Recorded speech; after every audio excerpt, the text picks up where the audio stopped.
So at Google, I worked in a couple different projects. The nice thing about Google is they're a large company, now it is, and you're encouraged to kind of explore and move around and try different things. So when I started at Google, I worked in payments, working Google Wallet. I don't know if any of you remember Google Wallet. It's called Google Pay, but that was the very first app on the phone that you could do tap and pay. And I worked on the systems that were kind of behind it. And so that's 8 years ago. So if you ever sign up for Google Wallet and clicked on a button that accepted terms of service, you are running my code. So I worked on that. And then for a while, I worked on in payments on system that was processing credit card payments. There was something called Wallet Card. Again, I don't know if you remember. It was like a card that looked like a MasterCard that you can load with your Google Wallet with money and use it like a credit card.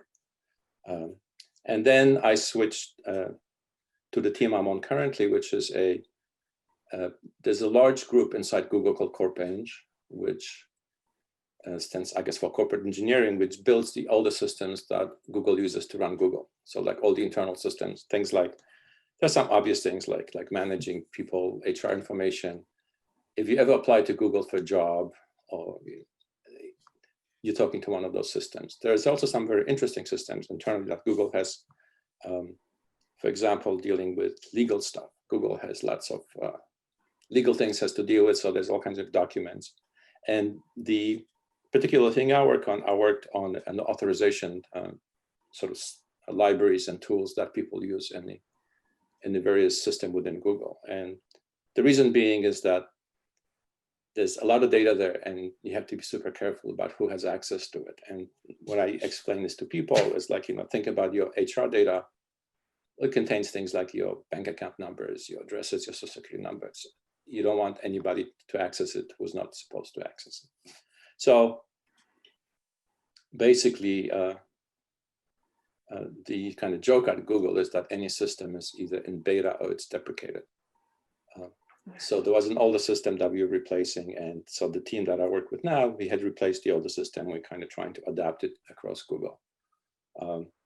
Typical day. So my team usually has like a morning stand-up meeting. And morning, it used to be 10 o'clock. Now it's like 10:30. We had some people.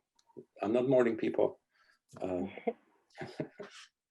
So we adjust. And we do a lot of work where we work with internal customers, so people who building a new application and need to include authorization in applications. So we help them define the policies and adapt our code to their application and so forth. And we also, as we talk to clients, we sort of come up with new features we want to build. So that's part of it. And another large part of it is just kind of integration with some other tools within Google. So let's see, our team is 7 people at the moment. So we currently work in Java, so most of our work is done in Java, although we do support. That was kind of a big thing that we built this past year was a way for people from other languages like C++ or Go to use our libraries for authorization. Make sure to check out the My Career tab on the BC Navigator app, where you can track your career progress based on the amount of credits you've earned, stay updated on upcoming events from the Magner Center, and watch our videos for insight and advice on your career field.